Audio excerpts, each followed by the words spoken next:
No, thanks. That's good. So, very welcome to everybody.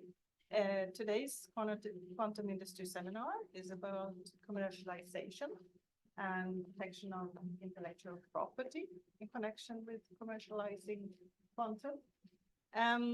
Happy to see so many of you here. We have with us today Caulder from Smart and Biggar, which is an IP firm. Right. You will tell more about it. And Samantha Goodspeed. Yeah. From UTEST. Yes. UTEST is one of the entrepreneurship programs within UT. Yeah. And I'm sure you will tell us much more, including what the acronym stands. 100%. So, Samantha, please start. Okay. Thank you, everybody, for coming today on Friday morning. I am from UTEST. It does stand for a University of Toronto Early Stage Technology Program. So, a little bit about myself as to why I am here. So, I'm program coordinator for UTEST. And my background is in humanities and education. So I am not technical. I really enjoy learning about these things. I love, love, love supporting entrepreneurs. And this is me last year at the Entrepreneurship Week, which is next week, and I'll get to that. It's a lot of fun. The startups from all over University of Toronto are exhibited there. And so it is great. And so love my job. This is what I do. We support early stage entrepreneurs. But today I really want to talk to you a bit about what do you need to know to launch a research-based startup within University of Toronto. So to do that, we're going to do two parts. Part one, we're going to talk about navigating startup supports within the university. And so that includes the Innovation and Partnerships Office.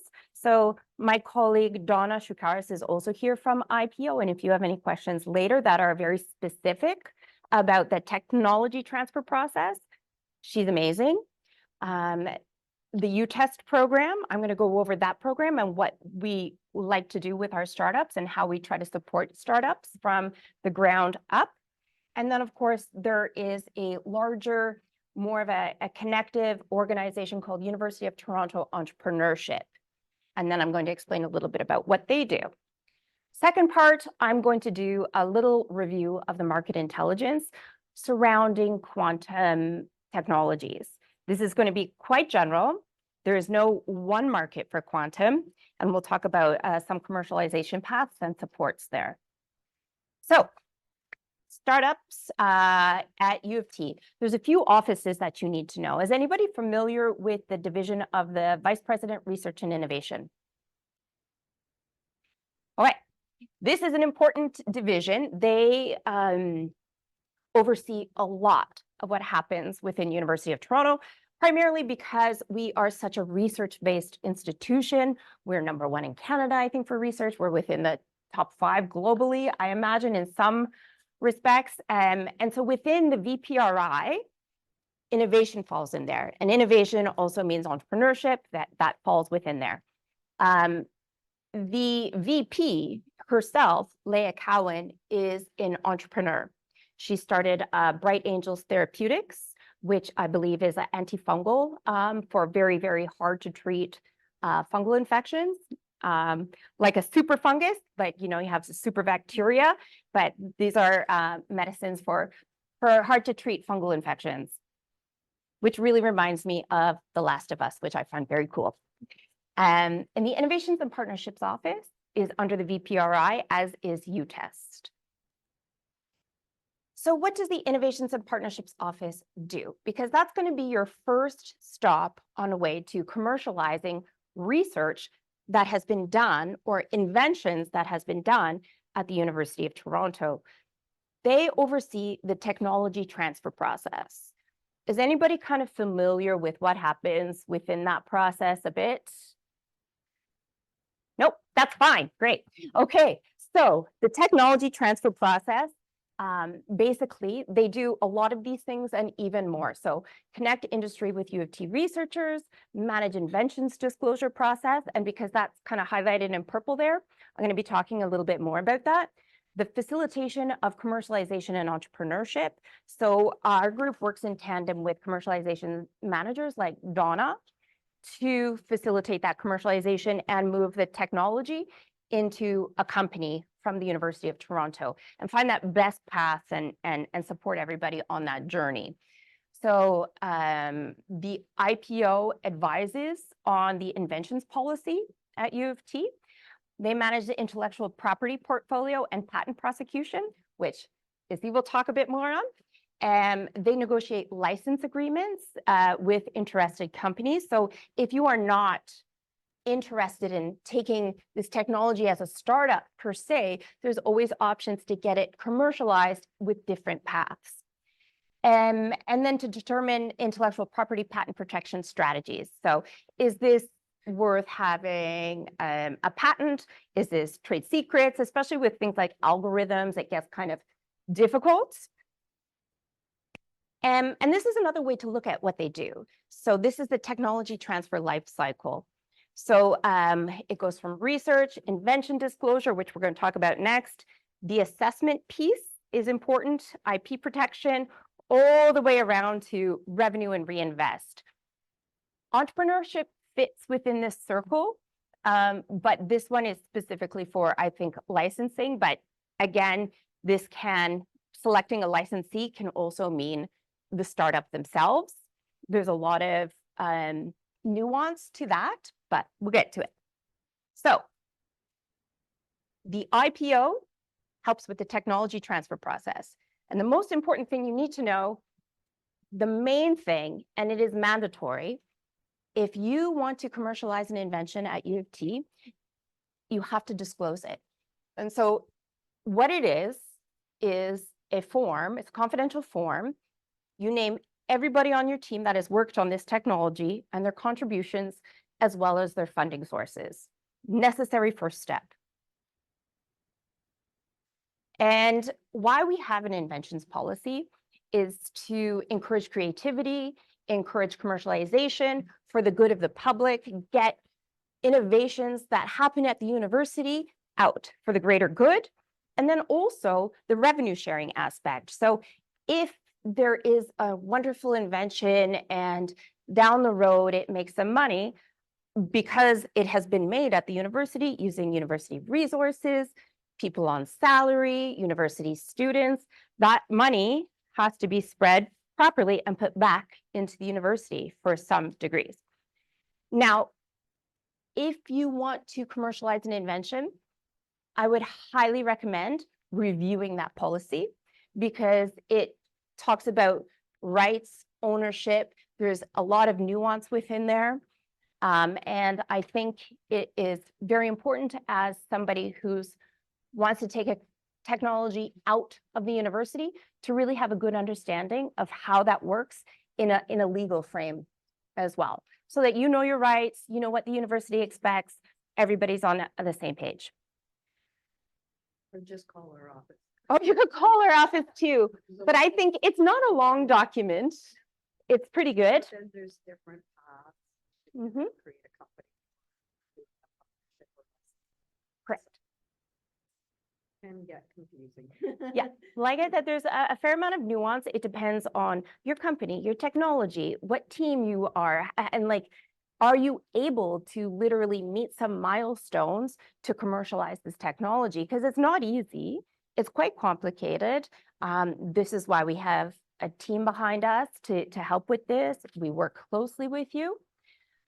Importantly, within our inventions policy, U of T has an inventor's choice. You can own the invention and take care of all the patent costs, processes, everything. And you're kind of on your own to do it. We still support you in a lot of ways. Or it could be university owned, and they will help you with patents, also finding different grants that you would be eligible for, like the Connaught Fund, the I2I, the NSERC I2I. And I do want to say one more thing about revenue sharing. Going back to the invention disclosure, it talks about putting all the funding that you have within that inventions disclosure, because some of that funding might also have ties to what you could actually do with this technology down the road. Like, are you allowed to license it? What portion is owned or under the purview of a different company if it's a sponsored research agreement, all these different things. So we help you work through that. All right. Because there's a lot, as Donna said too, like there's so much. You call our office if you need to, but if you're not quite ready yet, there's a lot of resources online. There's a nice QR code here. We have 2 guides that go through everything in very layman's terms about the guide to technology transfer and the startup guide. So this is primarily for research-based inventions from the University of Toronto. If you need to know a little bit more about intellectual property and what it all means and why it's important, we put out an IP program, and it's like a self-directed online course, like something on Quirkus or whatever, but it's pretty good. The second part, especially because it goes over strategy. But this is why we also have amazing people like Izzy who talk about IP strategy. And next week at Entrepreneurship Week, we're doing a whole event that is about IP strategy for specific groups. So we're working one-on-one with those groups to help develop their strategy.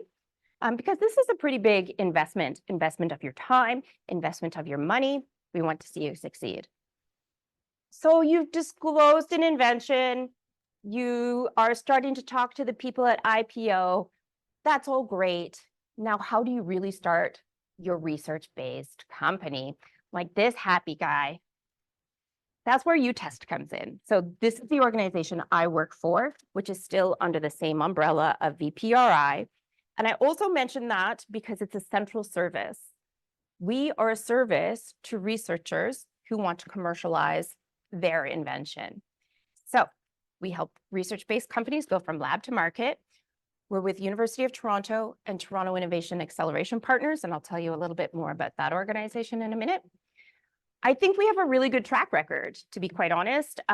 The program has been going on for 13 years now. As you can see, there's over $800 million raised by UTEST companies, 190 companies made already. We are one of the best accelerators in Canada. And I think that is not just due because we're like amazing people. We are. But of course, U of T is phenomenal. You are in a really great spot to commercialize technology that's coming out of here. The pipeline is great. The talent is phenomenal, as well as the products that are coming out of here. So TAP, Toronto Innovation Acceleration Partner, is the second half that runs the program, UTEST program. It is a nonprofit, so it's a 9-member institution.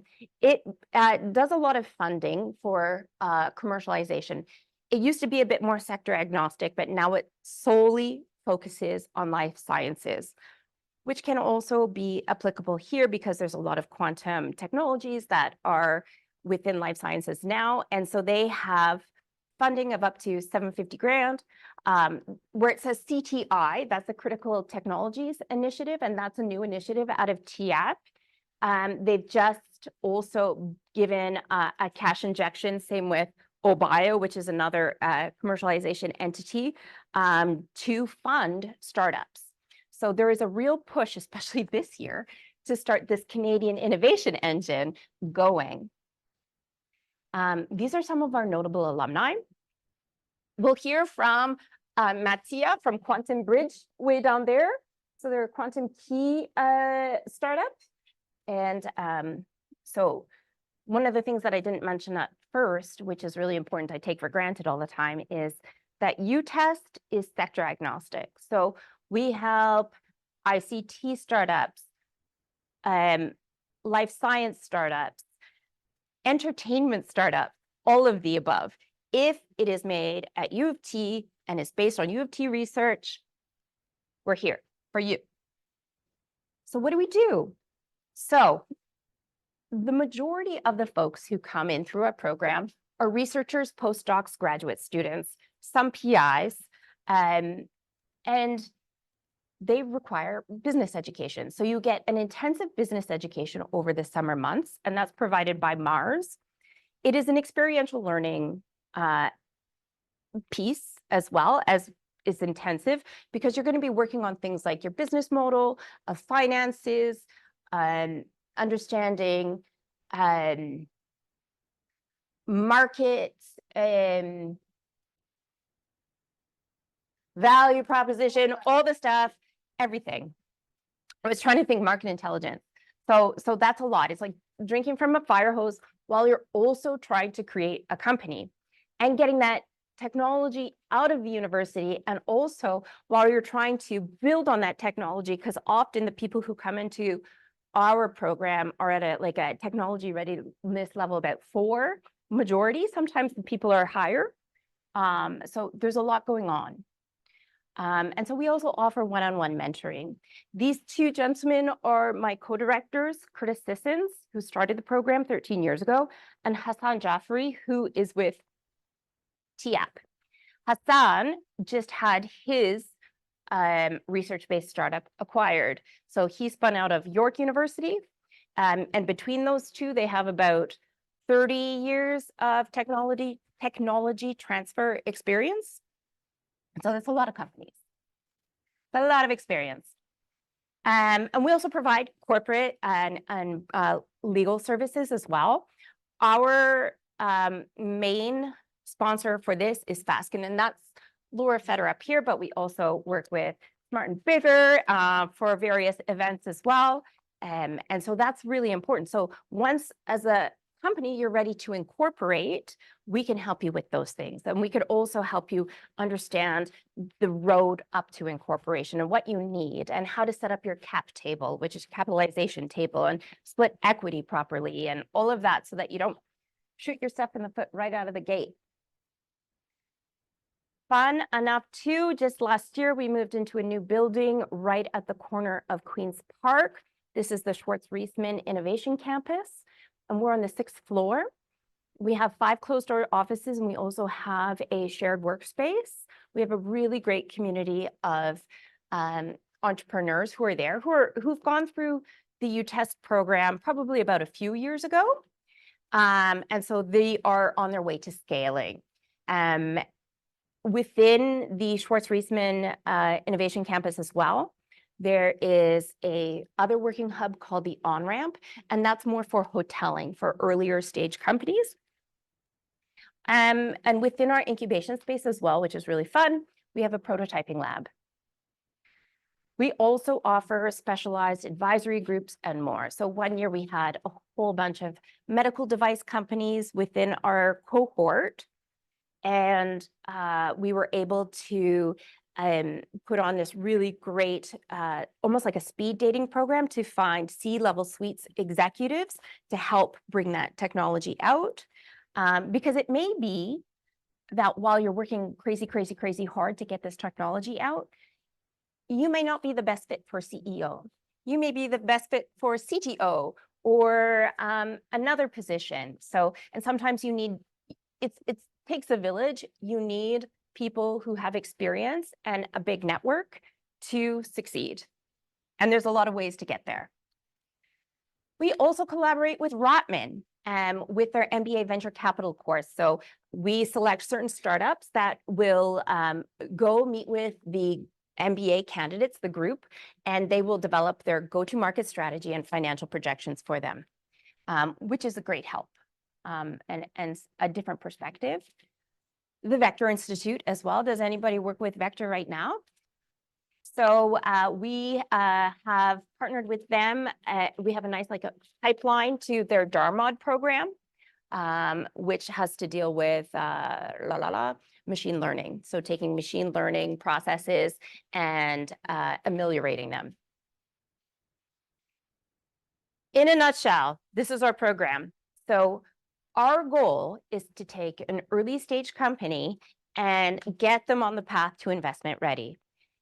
This is a bit of a long path as well, because this is deep tech coming out of U of T. This is bleeding edge technology. And so oftentimes it takes while our program is a year, it may take you more than a year. You may want to pivot and then come back to our program. Like I said, we're essential service. We're here to help you guys. And one thing that I didn't mention yet, and it's quite important, as an accelerator at U of T, we're the only one that can invest into startups. So we can invest up to 150K into certain startups. And we do that in a similar fashion that a VC would. We do due diligence. We make sure that you're on the right path, etc. And one of the exciting things that I'm spearheading this year as well is that we are also adding a leadership component to this. So while it's great to have all of this business knowledge that you get from Mars, from the experiential learning part of it, the change from going from academia to the market to commercial space is a cultural change, and understanding how do you move within that. I find, and this is not a slight at all, that researchers, and especially graduate students and postdocs coming up from academia, the culture is to be directed to do things. But in startup world, you don't, there's nobody to direct you. There's so many unknowns. You just have to have that bias towards action and then just keep moving. And I also think that this leadership program is exciting too, because it takes in what you want to get out of this experience, because this is intense. This is not a decision to be taken lightly. And it's an exciting one, but so that's an exciting part too. So to help that velocity of your trajectory, the Creative Destruction Lab, am I getting over time?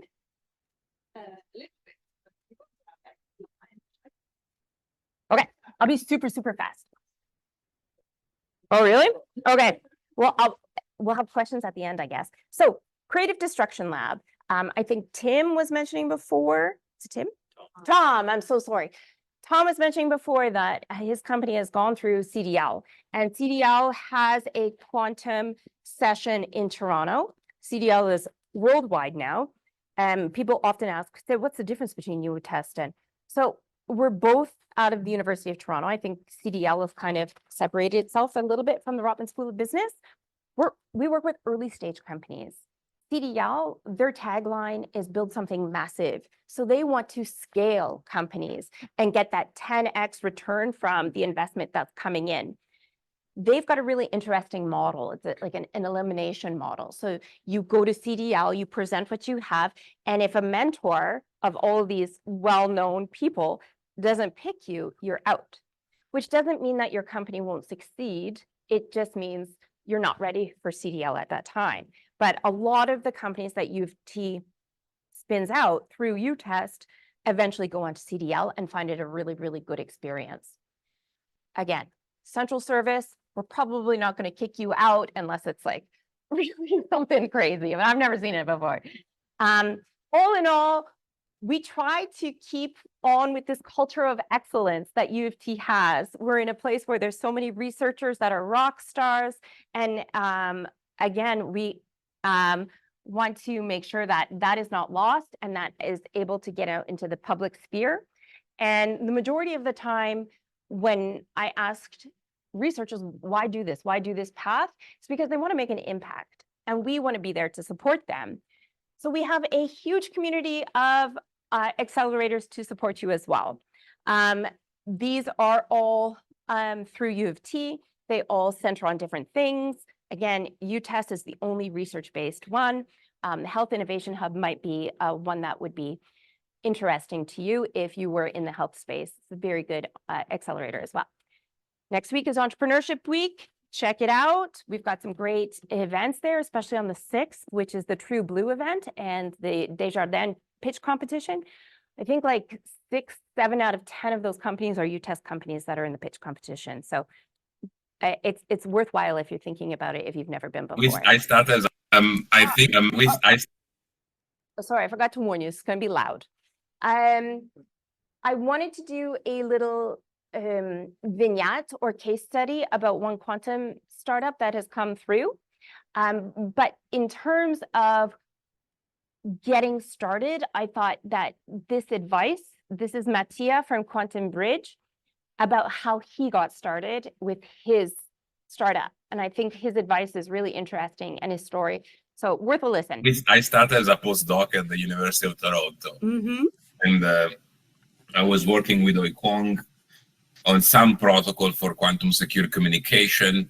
The idea when I joined the University of Toronto was ready to start a company, but we didn't have a business idea in mind. So we spent about 1 year and a half doing research on on something, let's say, that could translate into a product faster than pure quantum technologies that take forever. Right? That is so cool. So you went to UT with the goal in mind to start a company. Correct, yes. Cool. Yeah, Okay. yeah. I was picking a university. I was a banker before. Yeah. And I was picking a university that was sort of flexible or supportive, let's say, of creating startups. And so I listened to a bunch of universities around the world, actually. And then I picked U of T because of the patent portfolio that U of T had about quantum repeaters and quantum communication, mainly from Hong Kong. Then I had a bunch of conversation with Donna very early stage about this, so before starting the company. And so she then eventually, when we decided to start, she supported the creation of the company. So she incorporated basically for us with the lawyer she was working with. And then I left my job as a banker and I started to work on this full time. The thing that I want to highlight there is that he did an IP searched all of these institutions and found that U of T was a really good one. And I had a longer conversation with him, and I can't fit everything in here. The other part that he talked about, which I will address in a little while, is the funding aspect. The Canadian government has some really, really great programs, more specifically the SHRED, which is a tax incentive to start up in Canada. So next one. I think the first year was really about what to build, right? So having a technology, the difference between a technology and a product is the gap of the entrepreneur. Yeah, that's a really good point. Yep. Yeah, and that gap is very hard. Build. And you do the mistake sometimes that you have a technology, you build a product that you think it makes sense without talking too much to customers because you're new in the world, so you don't even know who to call. Yeah. And so deciding what to build precisely was basically where most of my efforts was going in the first months and here and there. What would you say to folks within that quantum space and physics and math department who are maybe looking to find that product or looking to translate that research? What advice would you give them? I think to really prioritize at the beginning a market discovery, in the sense, don't do the mistake of start to build something before you validate enough your ideas. Validate enough means you need to make sure from basically day zero that what you're building as a market, right? If you take anything away from my talk today, let it be that. Validate first. Am I right? Yeah. Okay. So just to recap, how to get started. Invention disclosure. Read the invention policies or call Donna. Apply to UTEST. Our applications open on March 6th. And if you have any questions about the program, you're always welcome to give me a shout. And we do hope to see you at Entrepreneurship next week. I did have a whole second thing, but I thought I was supposed to talk for 20 minutes. So whatever you want, Anna. Should I motor through it or just give it to Issy? Okay. I mean, we should make sure we have time for. I'm so sorry, Issy. Okay. Great. Yeah. Okay. Super. Validating. You want to do market research? This is your lady. We're very, very lucky to have a entrepreneurship librarian at U of T. If you want to dig deep into patents, what a company does, how much the company has raised, she's awesome. She will help you and guide you. We have a lot of great resources that way because this kind of information is really expensive outside of the university. People pay a lot of money for pitch book subscriptions and everything. And as a student or a researcher, I believe you have pitch book and a lot of other stuff. So it's really awesome. Blah, blah, blah. This is a fun one. Just quickly, this is the hype cycle of computing for the next, I think, 10 years. So this came out July 2024, the highlighted one. That's quantum computing. So on the y-axis, you have expectations, and then the x-axis is time. And so the bottom, it says innovation trigger, peak of inflated expectations. And with quantum computing, we're just a little bit past there, descending into the trough of disillusionment. And the slope of enlightenment, and then it goes on to the plateau of productivity. And I'm sure this is probably a legitimate economic graph, but I find it kind of funny and also very telling. So that's just for quantum computing. Last week, I thought this was a really important quote from Quantum Days, that we need to improve on all components of quantum computing, hardware, software, materials, everything. That's from Alexandra Blaze. I won't go through that. That's just about the hype of, in January, I think Jensen Huang from NVIDIA had told his analysts that we're 10, 15 years away from quantum computing. And so everybody started selling their stocks, and it made this massive crash. And then after that, Google announced Willow. And just a few days ago, we got Mariana from Microsoft. And so the market is like, So it's an interesting space to be in. But there's this huge quantum promise of all of these technologies. So that's the quantum materials, quantum communications, quantum computing, quantum sensors, that this is going to be up to an $850 billion economic value and by 2040. Very, very importantly as well is the security and post-quantum cryptography. And Donna is also working on this. I think it's imperative and it's going to come down the line. Gartner says that post-quantum cryptography is one of the top strategic trends for 2025. And that is for all companies, that the threat is real and that we should be really looking at it.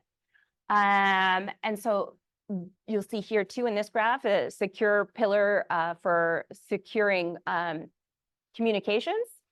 And so there's an estimated market under here as well. So I'll share these slides later, so I just, and this is from BCG.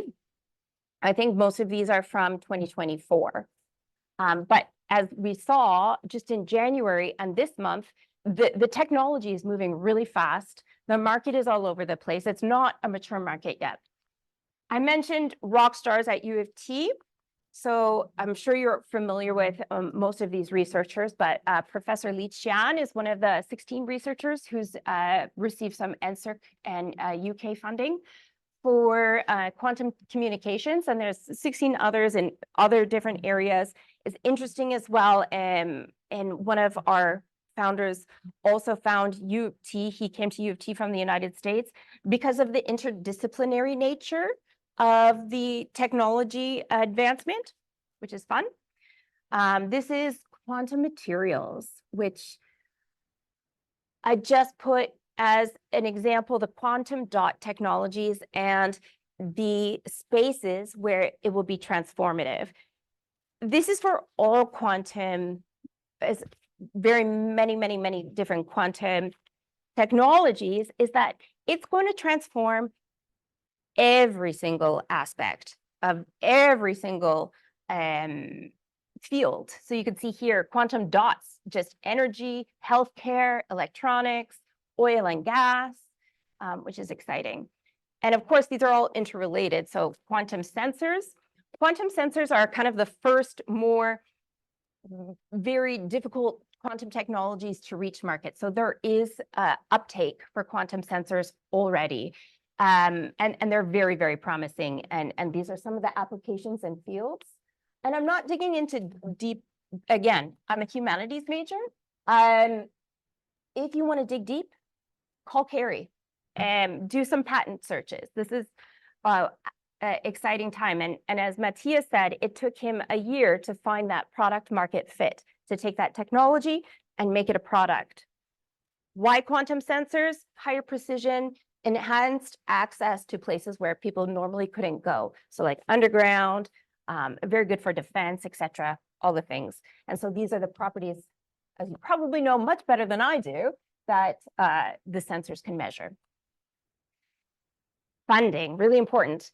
Last year, probably when that graph was made of the trough of disillusionment, there was about a 30% drop in venture capital into quantum technologies. But this graph was made in November of 2024. So not even the last few months. And as you could see, it bounced right back up. So people are still excited about quantum technologies and they're coming on market. Canada has a national quantum strategy. It's very easy to read. I would encourage you all to read it if this is something that you want to get into. Canada is a world leader in terms of talent and coming up with some of these technologies. They have identified a few missions for cybersecurity, adoption, and Canada becoming a leader within the quantum computing space. Oh, and they also pledged 360 million, but I'll go back through that as well. And I think they've made this document flexible as well to carve out paths to also make space for the critical infrastructure, the supply chains and standards that are coming down the road. And I know that there already has been a lot of work in these three fields, specifically with standards, but great. Government of Canada funding. This is just a taste of the Government of Canada funding from a federal point of view. So there's lots of money to be had. It is very, very competitive field. We have the fabric, which I believe is superconductors. NGen is the manufacturing. Diana is actually a NATO program. And then Ideas is Canadian Defense. This is just some money that Canada has already put in the public funds, 1.4 billion public investment into quantum technologies. Getting this technology out is not a single person sport. You need the government, research institutions, corporate, academia, industry, all of these people, the infrastructure, startup programs, we all play a role within getting this really interesting technology out and put to use. It's complicated, it's a lot of money. We're all here to support. Here's just a few of the U of T quantum, this is the worst slide I have, I'm really sorry, of the U of T quantum startups that have come out, but there's a few more. Key points. Technologies are in their early stages, but advancements are moving really quickly. New quantum technologies promise to transform so many industries. So when we're talking about disruptive technology, this is a perfect example. Quantum sensors already adopted in many markets. Takes a village to make these technologies get to market. And most importantly, you're in the right place as part of U of T to be in this. And I'm not just saying this because I work here, it pays my salary. It's because, as you can see from Mattia, he moved here from Germany and Italy to come here. We've had people come from the United States, and I know your colleagues and probably many of you moved here for this as well. So now's the time to start. I think for entrepreneurs, we need visionaries, we need people who are really practical, and then we need people who are action-oriented. My point of view is that entrepreneurship can be taught. It's skills. It's a whole group of skills that you learn while doing, and we're here to support you for that. So thank you, Anna. Thank you very much, Samantha, for this inspiring and informative talk. you said you can share your slides. 100%. Yeah, so yeah. in order not to spam the whole community, I think if you would like to have material from this talk, please email me. Anna Diary. You know where to find me? Yes, good. Great. So let's hand over to Izzy. Oh, Oh dear. wow. Do I need a password for the fields? What's the password? Want to use my computer? I can email it to you. Yeah. I think that would be the quickest actually, because Oh, because I'm already on U of T networks. yeah, Yeah. I did not think about that. Sorry. Yeah. Okay. So wanted to mention also that for anyone interested, we still have a few spots. If anyone would like to join for lunch. Yeah, I think Izzy has brought a Smart and Bigger credit card. I'm gonna take we- forgiveness on this. Amazing. Anyway, so I had two signups. If anyone else wants to join as well. Yeah. Okay, two more. Fantastic. Super. Yeah, great. Yeah, so if there's any questions. We will you're try welcome to, email me. yeah, there won't be much left, but if you can And you do can a find me really at the quick UTEST presentation and UTEST booth. we have time for a few questions at the There you end, go. I'm Here's sure. the mic. How's the mic? Okay. Did it come through? I think so. Sometimes UT email takes a little while. Maybe it'll be like, Our systems are also going down, so. oh, are they? Other thing. Yep, pins down at 2 o'clock today. Oh, it just goes right down. Yeah, yeah. Oh my, All that's down, nice. all down. Yeah, we've been at a fever pitch for a little while just to get things. I was gonna see that it's not gone into junk. Let's just see. Yeah. Sorry. Nope. I can also just do hand puppets. Yeah, hand puppets are so good. Curious, is everyone like? how to build a My- startup, right? My computer might not actually be sending it at this point because the system is down. And it has it though. You guys like researchers? Great. Okay, cool. My crowd. Albert, do you want to say a few things about what you do while we're getting this Yeah, done? sure. Do it, do it. Albert, but I did my undergrad in Caulder, and then I started out joining. Oh, I've got a hotspot. Where's- Yeah, it's not gonna work. So one of the latest ones I was CEO at Corset Robotics. But Which came out of the hatchery at U of T. Yeah.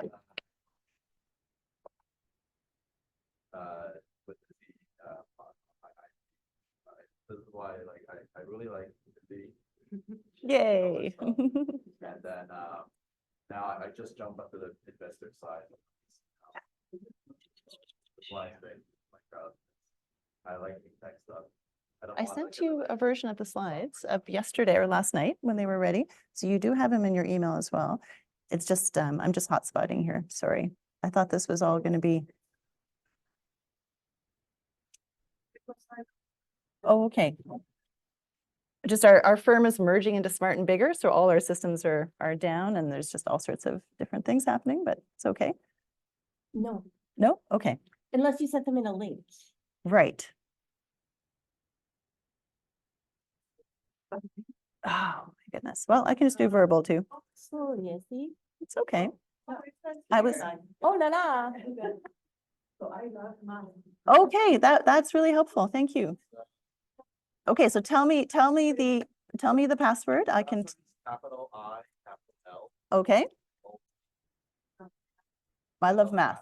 Okay. Well, Capital N, capital oh, I. there's an N. Sorry. Okay, sorry. We'll have to try it again. Okay, so I'm going on to, where, now it's not, okay, so connect. Now, the password is capital I, capital L. I love math. Oh, Is it all capitalized? so just all the start of the word. Beginning of the words, okay. MATH, okay, let's see if it works. Yeah. Thank you for your patience, everybody. That's why I always send them the night before. but it's okay. Maybe a question to you. Yeah, go ahead. So how can I join these programs? As you said, there is a gap between things take time. Now, but then once I'm even they connected, graduate, how do I they get my still slides to don't come up? the UTEST, Like once I'm on the, on I the think network. The difference between some of the accelerators So- and UTEST, because so- we are a central service under so- like the innovations and research group. It requires that. Yeah, it's innovation okay. Maybe we disclosure. don't need the slides. That's I'll like the just, biggest key. it's too bad If though. you have a technology that you disclose, That's why I thought, like, will they be on your That's- computer? like the biggest yeah. eligibility requirement. okay, so as long as the research was done and you feel there is no issue, Yeah. you are still a student. Yeah, or if you're working with one of the research hospitals, so the affiliated hospital. Yep, yep.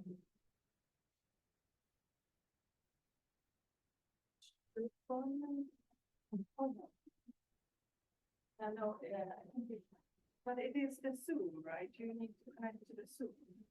And Zoom, yeah, the Zoom is like that. Yeah, you know, I think I'll just do a verbal because I do have a printout that you could hand around and look at. That's okay. So I'm Izzy Caulder. I'm now a principal at Smart and Biggar. And I'll send slides around afterwards. You can see them. I have all kinds of IP maps. I don't know, Anna, if you sent the IP maps. And of course, there's an IP canvas, which we're going to be workshopping next week at the Entrepreneurship Week. So yeah, I'm really looking forward to that with my colleague, Noel Courage, who's a life science guy. So the two of us will be doing that. Basically, my firm, Smart and Biggar, is a third of the IP market in Canada. It's been a number of mergers to get there, but we are a very, very big group of highly qualified people in all different fields. And I'm really excited for the clients that I work with because we have access to such a deep bench of talent. So Smart and Biggar really is truly Smart and Biggar. And we used to resent that name when we were competitors, but now we're all part of the same family, which is great. My background is engineering science from U of T. I did the electrical option back in the day. I did a master's degree in control theory. So I was working in the area of finite state machines and neural nets, you know, before any of this was possible. Right, that's possible now, which is really exciting. So I've been volunteering at U of T for, I think, over 10 years now. I got started with the hatchery. I've been on the Alumni Association for Engineering. I've been on the awards committee. I'm now working with Deepa Kundur in ECE on an industry board. And I'm working on the grid modernization program and TNFC, a whole bunch of different initiatives for U of T, trying to use my industry contacts to make things happen here at U of T. So I'm a huge U of T fan. My kids used to go to the ICS school at U of T, so a lot of connections. My area is patents. That's really my core area, although I do, you know, generally teach about all the different buckets of IP. And so the IP maps, which you may have seen in terms of materials, and the IP canvas kind of goes through the buckets of IP.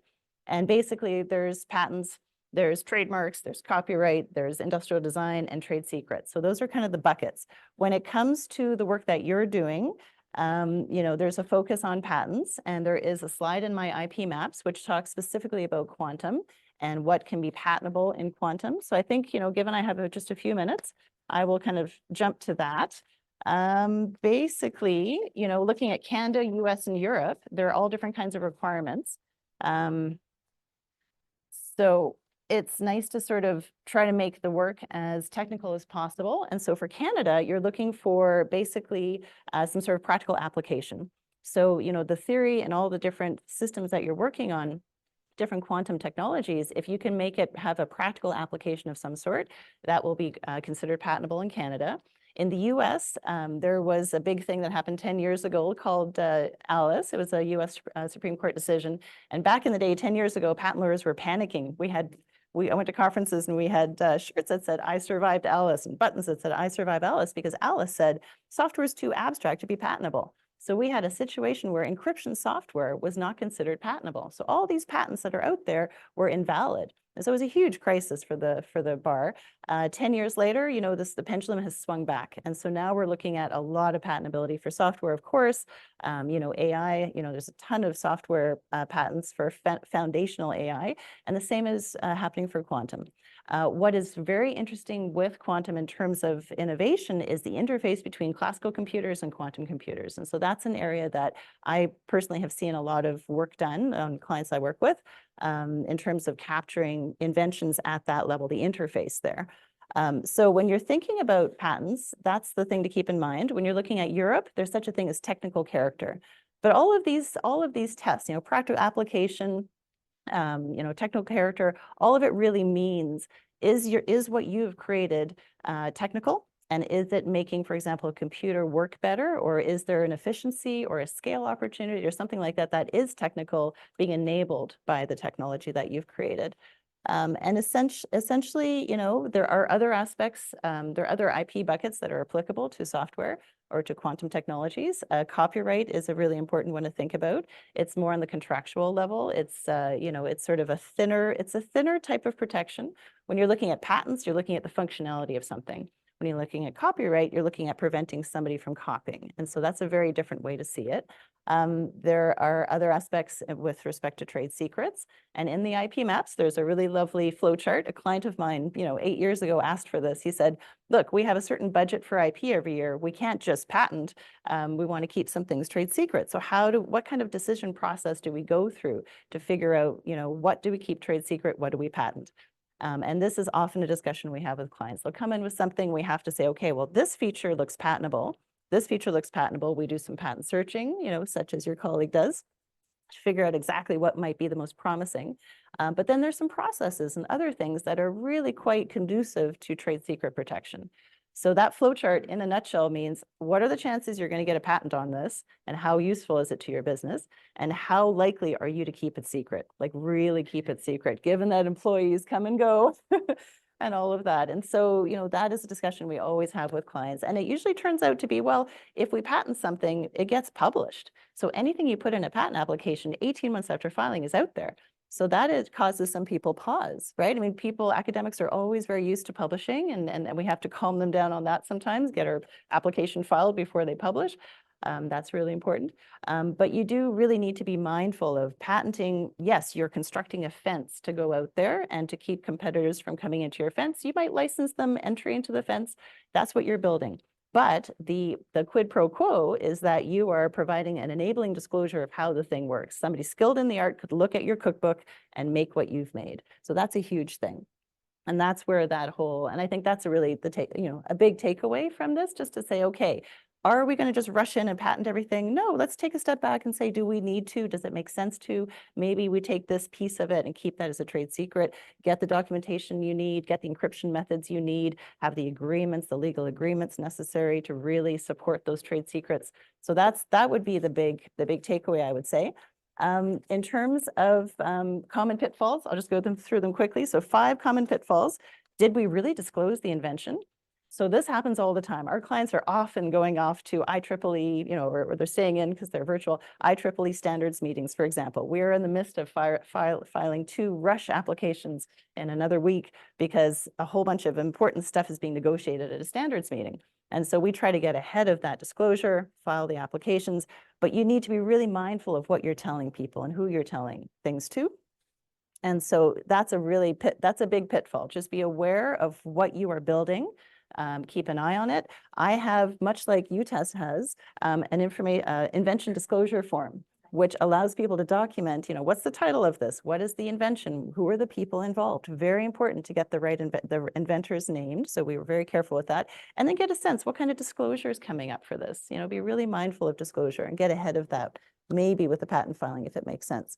Way too busy to think about patent or design filings. I can do that later. No, you can't. Sometimes you can't. Most countries of the world require absolute novelty. So for example, Europe, if you've been at a trade show and you've been at a conference and you've demonstrated the thing and somebody could understand it from the discussion and what you presented, you cannot have valid patent rights in Europe as of that moment. So we are usually kind of doing that with our clients as they're going to different things, if you want European protection. Great thing about Canada, US is we have a grace period. So even if the cat's out of the bag, you have a year within which to take advantage and file your patent application, Canada, US. A few other countries too. So if anyone's got a quick question, please jump in. I'm pretty sure the company owns the patent rights, and this comes down to what are your funding sources, right? What is the chain of title? Who has the obligation to assign to whom, kind of thing. So if you got money to do the research, maybe they have some ownership interest in what you've developed. And so we need to kind of, as you do, kind of look at it and say, okay, well, where is the ownership of this invention? First off, who are the inventors? They're the first owners of any patent rights. But then what are their obligations to assign? So where does the ownership actually go? And so that's really key. And if you're going to be getting investment, they're going to be asking that kind of question. Where did the competitor come from? They're doing exactly what we are. So that's what IP strategy is about. Maybe starting some patent watches on your key competitors, keeping an eye on the field. How crowded is this field? How many universities are patenting in this area? That's really important information. And the person at your office, I'm forgetting her name, Corey, but Corey can help with that kind of thing. We can document and deal with trade secrets later. No, we have to be very careful with trade secrets. You can only protect them as long as they're secret and kept secret. Best practices. File your strategic patent design applications early. I guess they're really the counterpoint of the pitfalls. Keep your trade secrets safe. All agreements should address IP. This happens a lot. People come in, they don't really necessarily know what agreements they have. We do an audit. What employment agreements do you have? What kind of joint ventures are you working on? What sort of joint research are you working on? We need to look at those. Freedom to operate searches as needed or landscape searches. And then, and then the last one is be collaboration investor ready. Last point is funding. We've been talking about funding. There are some amazing IP funding programs, and they are maybe to some degree ephemeral. They're still in force, and depends on the politics. But there are three main ones. There's IP Assist, and IP Assist is run through Mars, and we get quite a few referrals from there. IPON, which is an Ontario one, IP Assist is federal, and Elevate IP, which is also federal. And they're basically administered through different accelerators all across Canada. There is a ton of money available for IP. For example, Elevate IP, potentially up to $100,000. IPON, $100,000. IP Assist, they've got a little 101 for L1, but then they have 18,000 and 25,000. So all the stuff we're talking about, strategy, searching, maybe some filings, can be covered by these programs. And so many of our clients have taken advantage of them. Many of the ones that are up on your chart are my clients, and we're using them to do all kinds of things. And so that's fantastic. Again, not sure how long it's going to last. It's been a couple of years. We've been, a lot of companies you probably know have taken advantage of it. It's worth looking at.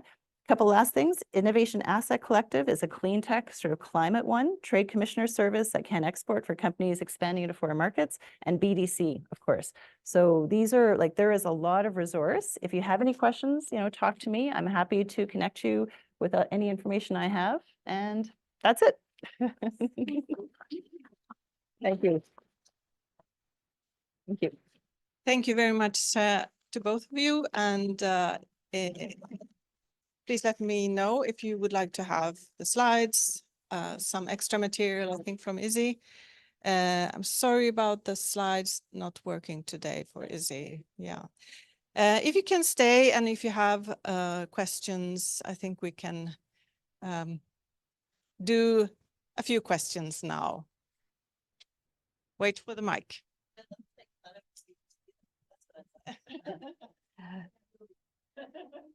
Maybe question for both of you. When you see students coming with ideas and they start to team up and come up with the companies, do you find that there are teams forming between students coming, let's say, from the business school and the science? I mean, what do you see in this type of?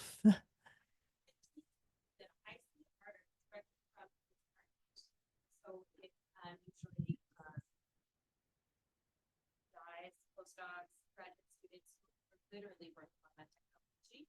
And it's a great thing if the teams, while they're working with Rotman, get some support and some folks on their team. That's one of the reasons why we do it, so that you can find more. Okay, but it happens later.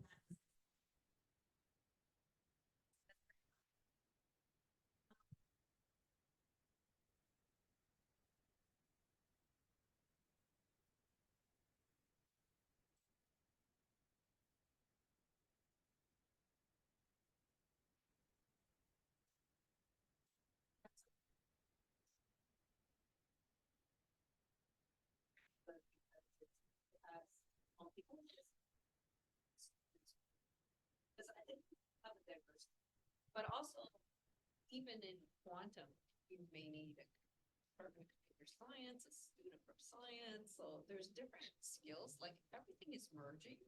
It's not, or if you're looking at a healthcare application, you may need a prof in the healthcare space. So I think there's this diversified, technology diversification, application diversification within these entrepreneurs and startups. this is not only the path, right? Because the other path, I'm working with Professor Kwan Lee right now, and we're doing a license agreement to many quantum technologies, and then we're doing a non-exclusive license. So there's a licensing path and there's the entrepreneurship path. I think what this brings is just to get everybody thinking about applications in the quantum space, like, you know, and where you fit in. So you may not be ready now, but it's just during your research or your postdoc or whatever you're doing, saying, hey, you know what, I attend this lecture, right? You know, and I have an idea, right? And you can share that idea with our office. And the path we provide is, what is the path, right? Is it a partnerships? You know, do you need a partnership, right? Like you said DEPA, I have Siemens, but we have a startup created. So you could have a company and you could have a startup, right? So there's different models, but what we really want you to do is say, hey, come back to your research and say, hey, is there an application? Is there kind of like, you know, a use case? Is there a potential partner I can work with? So that's kind of where. Thanks. One more question, if there is one. Yes. Wait, hang on. You said at UTEST that you've had over 190 companies that you've helped and 6 have been acquired. What has happened to the other 180 or so? Like, are many of them profitable on their own? Question. And honestly, it's very, very hard to get that data sometimes. And there, thank you. And I also said too that we're sector agnostic. And so say if you have a therapeutics pharmaceutical company that takes like a decade to get places. And so it really depends. Some of them pivot and start making something else. I think the best, the most interesting case we had is Gerard O'Leary with NerveX. He started making a device to go internally for epilepsy. But I think with regulatory and some of the other hurdles, that was just too much at that time. So he pivoted, decided to take it into the vet space, the veterinary space, and it's really taking off that way. So everybody's timeline is different. Like we said, we have companies that have raised, so together we've raised over 800 million in that investor backed. And so that's important. One of the slides, and I was remembering this morning while I was getting ready, I'm like, I should put a slide in for failure. Because that's important too. It's part of life, you know. Nobody succeeds at everything. There's a lot of failure in entrepreneurship, but it doesn't make it not worthwhile. Failure is hard. It's really hard, especially if you've worked for years and years on something, and if it doesn't go anywhere and money is lost and all of this. But that's part of the game and the risk. Some are going to succeed and some won't, and it doesn't have anything to do with your character or your skill set. It's time, place, luck, all of these things. Oh, that's fine. So the key is for any success, whether you're creating a mom and pop shop or whether you're creating venture funding, is who's your customer. If you find that need of that customer, if you find that specific need, then you have a market, then you have an opportunity. So where a lot of them are failing is they're building a product, like Samantha was saying, you're building a product, or what Matea was saying, we don't know where that product fits into. Yep. You have to do that market research right at the beginning and saying, hey, and it could be a little niche, but it could be useful. And you don't have to get investment funding. Some of our companies, Structura, they're like actually a brother and a sister. They bootstrap to get those pharmaceutical customers. And eventually they have 18, I think 18 employees right now, and they don't have investment funding. So the key is like, hey, Do I have something in my research that's going to be useful to a Siemens or to a Hitachi or a Fujitsu, you know? And that's how you work your research into your product, right? So I think that's the key. Yeah. And I think too, because this is such bleeding edge technology, that you're still developing it while you're making your company as well. With that. Yeah, exactly. And I think, you know, part of the IP perspective or the IP lens is just being ready for different things and to get a sense of what the future might look like. And so much of patenting is, you know, you file an application, you have no idea. The fence that I was talking about in terms of patenting, that could be a fence for 20 years from the time of filing. So it's a longer term thing. And of course, technologies have different life cycles and lifespans, but so much of it is just, you know, what could happen. And so we try as patent people to keep your options open as much as possible, right? And to file things that you don't need an answer to for maybe a year, maybe buy some more time with a PCT application, gives you another 18 months to make decisions and spend money. And part of it is, you know, what funds do you have available for this work? So it's not inexpensive work. Yep. That is true.